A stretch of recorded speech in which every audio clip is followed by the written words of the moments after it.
Sonic 3 is that kind of movie that leaves you wanting more. And that's exactly why there are several theories about what will happen in Sonic 4 that you probably don't know yet, but we make sure to tell you all about them. Interdimensional travel. For example, one of the most consistent theories about what could happen in the future movie of Team Sonic is related to the biggest event of the third film, the explosion of the Eclipse Cannon. As you know, thanks to Shadow, Sonic, and also Robotnik, Earth was not hit as originally planned by Professor Gerald Robotnik, who we're going to call Grandpa Eggman. However, in exchange, the moon had a huge chunk completely ripped away from it, and in a way, the beam ended up continuing its path through the middle of the universe. So the theory states that this Eclipse Cannon beam, powered by chaos energy, opened a hole in space to another universe, allowing inhabitants from another dimension, or perhaps another world, to pass through. That world would be none other than Mobius, the world where, in the original game lore of the Blue Hedgehog, Amy comes from. In this way, the intergalactic dimensional rift allowed Metal Sonic and Amy to escape toward Earth, bringing with them a battle long fought in their world, and one that seems far from over.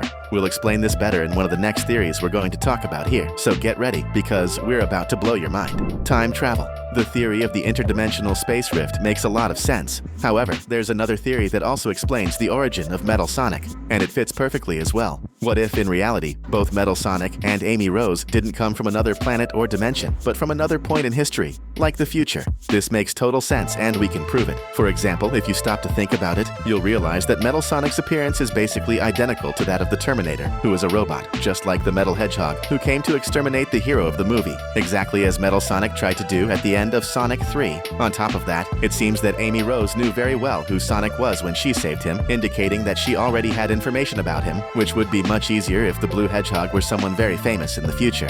And for that reason, she may have been sent by someone to actually protect Sonic from this attack by multiple Metal Sonics. But how would both characters have come from the future? We're not sure, but this definitely smells like GUN and Dr. Eggman, don't you think? Amy Rose as a villain. Okay, so far you've definitely heard these theories, and maybe you'd even imagined some of them already. But what if we told you that Amy Rose is actually the villain of the story? Would you believe it? Well, not only is this possible, but it's also very likely. We know there's nothing movie writers love more than a well-executed plot twist.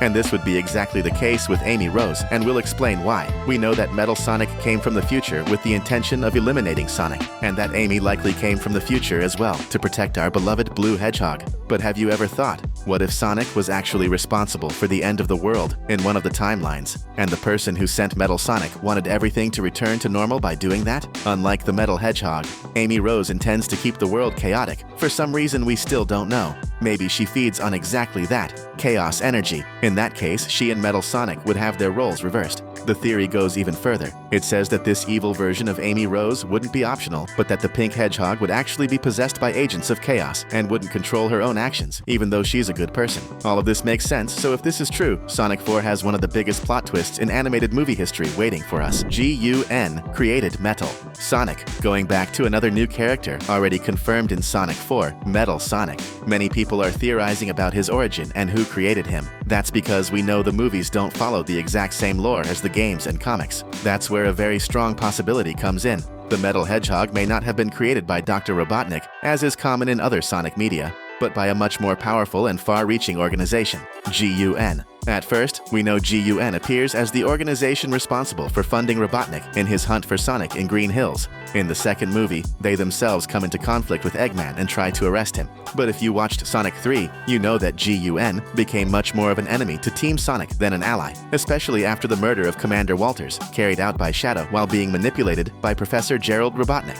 However, GUN believes that Team Sonic was responsible and issues a capture order for the trio of heroes, and even after the three of them saved Earth from destruction, it's very easy to imagine that GUN still sees Sonic, Knuckles, and Tails as threats to humanity. Because of that, the organization could very well have used the quills collected by Eggman as an energy source to create the perfect machines of destruction, an army of Metal Sonics, alternate Robotnik. Now, following another line of reasoning, let's imagine that neither GUN nor our Robotnik created Metal Sonic in the Blue Hedgehog movie universe. Instead, it was someone none of us have ever seen or met until now, a Robotnik from another dimension. As we mentioned at the beginning of the video, the explosion or beam of the Eclipse Cannon may have been the catalyst that opened an interdimensional portal through which Metal Sonic and Amy Rose accessed our Earth. In that other dimension, there could very well be another Dr. Eggman, who not only managed to defeat that universe's Sonic, but also used his quills to create his own private army of Metal Sonics. Upon realizing that other Sonics could exist in other dimensions and threaten his position as Emperor of Earth, he sends his Metal Sonic lackeys to eliminate our Sonic. That definitely makes a lot of sense. If you're enjoying this video, do the smart thing and hit that subscribe button so you won't miss any of our future videos.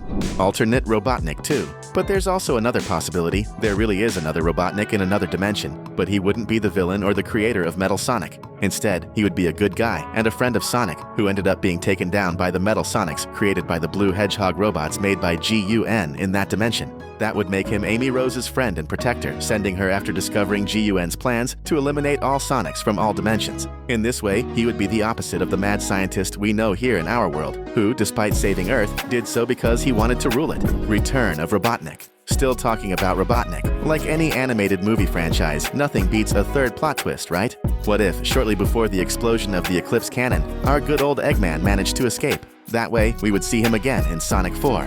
From our point of view, this would only be possible if, just before the massive final explosion, someone, from the future or from another dimension, pulled Robotnik through a portal opened right there. That would be one of the only ways for him not to have turned into cosmic dust after sacrificing himself for the planet he loved. Agent Stone created Metal Sonic. What if Metal Sonic wasn't created by GUN, nor by our Robotnik, nor by an Eggman from any other dimension, but by someone you'd never expect? That's right, we're talking about him, Agent Stone. Completely obsessed with Dr. Robotnik to the point of idolizing him, Agent Stone was always in the villain's lab and certainly had access to all of his plans and projects, both the ones that were completed and the ones that never made it past the drawing board. It's not hard to imagine that Stone was completely devastated at the end of Sonic 3 with the loss of his beloved mentor. After that, without a doubt, he would head to Robotnik's operations base, filled with a mix of sadness and anger in his heart, to clean the place and safely store everything Eggman planned, but never got to put into action. While going through his master's files, Stone could very well have come across the innovative project called Metal Sonic, where everything was organized to begin production of the only one capable of finally defeating the one Stone considered directly responsible for Eggman's death,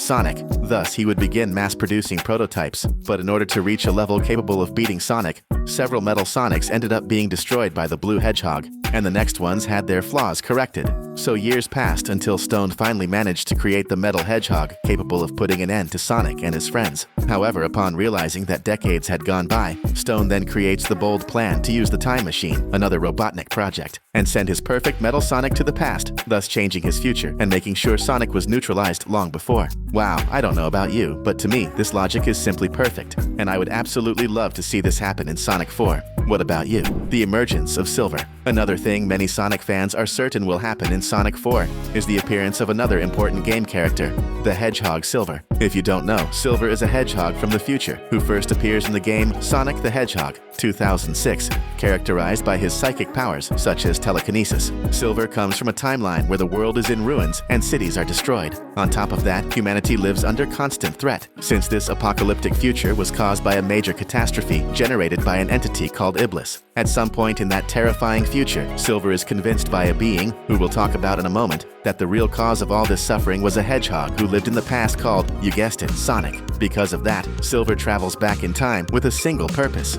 to put an end to Sonic's life, if you know what I mean. This is part of the plot of the 2006 game, and it could very well be that Silver appears in Sonic 4 following this same line from the game lore. However, there's a strong chance, like is customary in the Blue Hedgehog movies, that he'll only be shown in a post-credits scene at the very end, already setting up a connection to Sonic 5, since we know that, at least so far, 6 Sonic movies are planned. New threat. Remember when we mentioned that in the future, Silver was tricked by another being in Sonic the Hedgehog 2006 into trying to kill Sonic in the present? Well, what if that same character is in Sonic 4? Involved in the entire plot, pulling the strings like a puppet master, manipulating everyone into attacking Sonic, even his closest friends. That's very possible, which would characterize this character as a new villain in the 4th movie. And if you don't know yet, we're about to reveal the identity of this evil being. His name is Mephiles the Dark. A true embodiment of evil, Mephiles was created during Project Solaris, where the god Solaris was split into 2 entities: Iblis, representing his raw power, and Mephiles, his mind and consciousness. Somehow, Mephiles could appear and cause complete chaos, acting as the hidden villain of Sonic 4 and becoming the main villain of Sonic 5, with Silver's presence fully integrated into the story. I don't know about you, but I would find that absolutely incredible. Like Bugs Bunny would say, that's all folks. Or, is it? We're leaving 2 more videos, so you can keep watching with us. And trust me, they're worth it. See you later.